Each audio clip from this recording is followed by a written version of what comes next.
Hi there, if you're new to my YouTube channel and my Facebook page, I am a science teacher here in Russia, but I taught math and physics in the US for 5 years from 2017 to 2022, and I'm originally from the Philippines. I'm a physics major.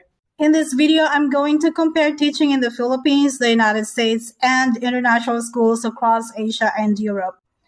I will break it down in terms of eligibility, salary, and benefits. So if that is something you're interested to know, please watch this video till the end.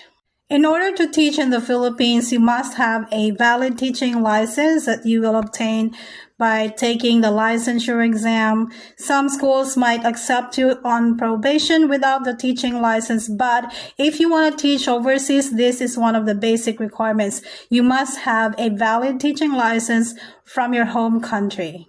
This means that if you're fresh out of the university, you still have to wait until you're eligible to get your teaching license. Make sure to work on this as soon as you can so that you'll be eligible to work overseas. If you're looking into working in the US as a teacher, but you don't know where to start, you don't know where to find visa sponsors or school districts that are hiring and sponsoring foreign teachers, I have these videos on my channel, so watch them when you have the time. To qualify for a teaching job overseas, you usually need to have at least 2 years of relevant teaching experience. Besides being relevant, your teaching experience should be full-time and it should be in the classroom as the main teacher. You cannot be the substitute. You cannot be the teaching assistant. You cannot be tutoring or teaching online because they are not counted. The schools are going to validate your teaching experience based on the certificate of employment that you will turn in. It's one of the basic requirements, by the way. So if you've already worked in more than one school, you have to obtain certificate of employment from all of them. And your salary will be based on the teaching experience as computed from all of the certificate that you've turned in. If you're wondering if a master's degree is needed in order to teach overseas, generally they're not needed.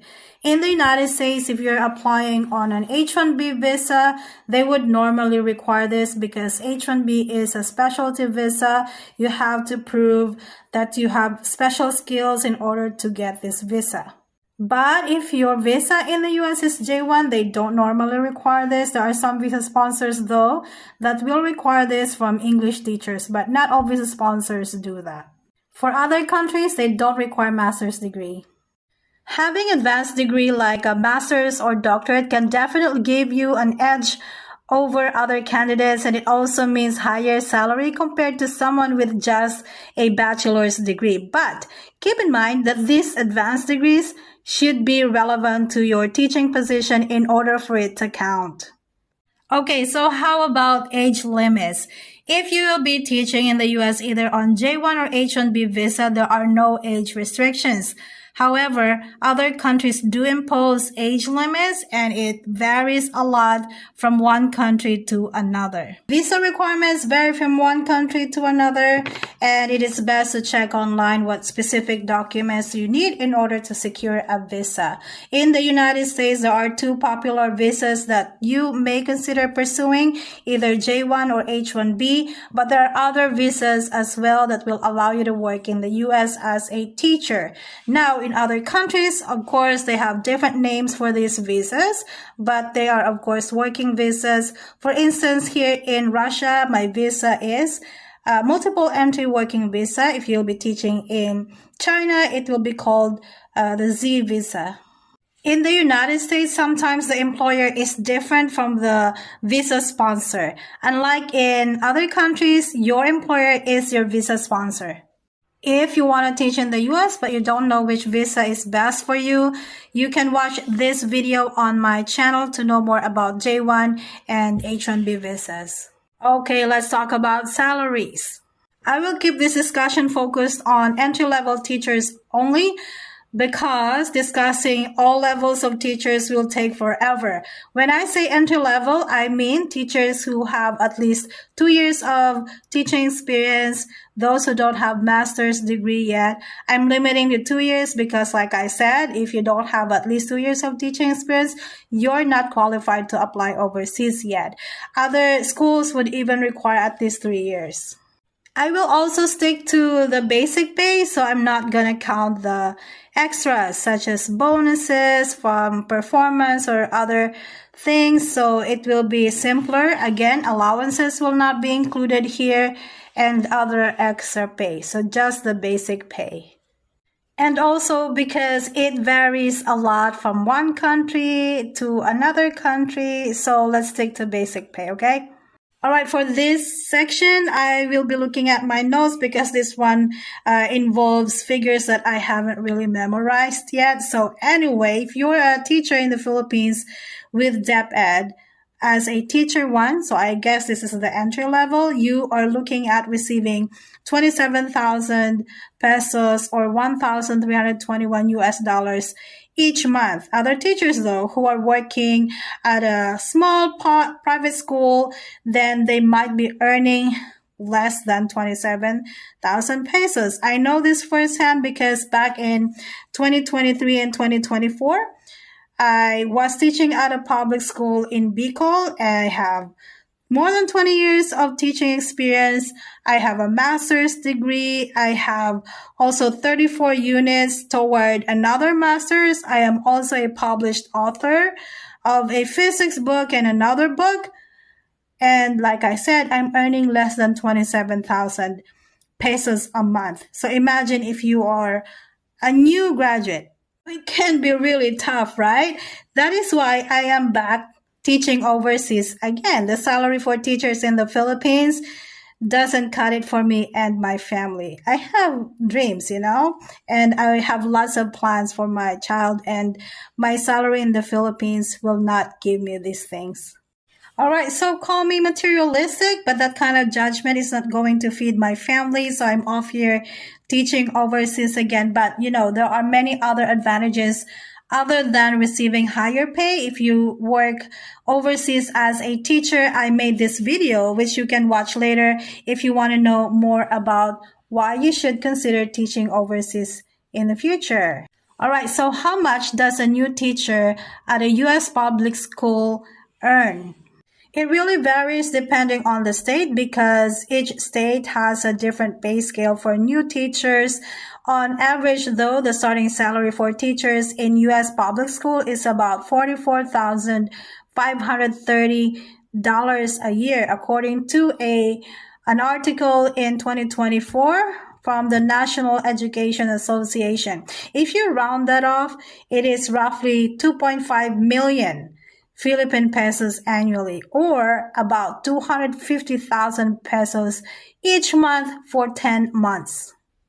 When it comes to international schools, starting salaries can differ, but they typically hover around 40,000 US dollars each year, which is about 2.315 million pesos. That breaks down to around 230,000 pesos a month for 10 months. These monthly payment computations are based on 10 months because teachers normally don't work during the summer and are therefore not paid. And this is pretty standard for schools, whether in the Philippines or overseas.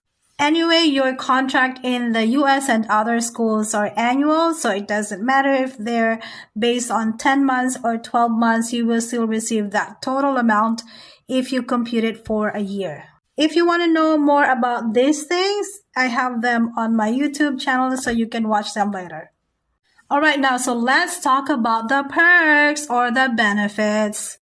A lot of teachers who are aspiring to teach overseas are looking to the United States, and it is not surprising. As you have seen on the figures that I presented earlier, the United States public schools are offering some of the highest salaries for teachers compared to other countries. And don't forget that the figures that I gave you are for entry-level teachers. So if you have been teaching for a while, say more than a decade or for more than 2 decades. And also if you have advanced degrees, then you will earn more.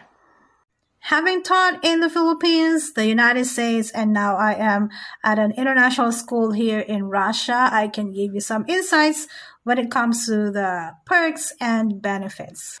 Ultimately, it is up to you to decide which is better. Keep in mind that salary isn't everything. There are many other considerations when you are choosing where to teach. Many teachers who prefer to teach in the US are aiming to get a green card and eventually obtain an American citizenship for themselves and their family. However, if US citizenship is not something that you are after, then you might discover some, better options, more appealing options out there. Whether you are teaching at home or abroad, these are the typical expenses that you will have. Number one is rent. If you own the house, then that's good. But for most of us, we are renting. Second, groceries. So that's food, transportation, medical expenses and insurance, tax, leisure, miscellaneous education if you have kids who are school-aged. Of course, the total cost of those things that I listed will determine how much you will end up having as your take-home pay. And the take-home pay is the most important. I don't care how much you're earning. If you're going to spend most of them because of the cost of living where you are at, then you don't really have much. If you will be teaching in the United States, you will cover all of those things that I listed, and you're going to take that away from your paycheck, except for education because public schooling is free. So that is one thing that you can take off from the list. That is one less thing to worry about. So what about if you teach at an international school? What kinds of perks or benefits do they offer? From what I've seen, most international schools in Europe, the Americas, in Australia, they don't offer the same perks as international schools in Asia. If you're teaching at an international school in Asia, like China, Japan, South Korea, the Middle East, or Southeast Asia, like the Philippines, I'm talking about expats, so if you're local, you don't have the same perks actually. But Thailand, Vietnam, Laos, Cambodia, Singapore, Malaysia, Bangladesh, and other Asian countries, you can expect benefits like these. Number one, tax-free salary. Number two, accommodation. Some schools offer free apartments for teachers. If not, they will pay your rent.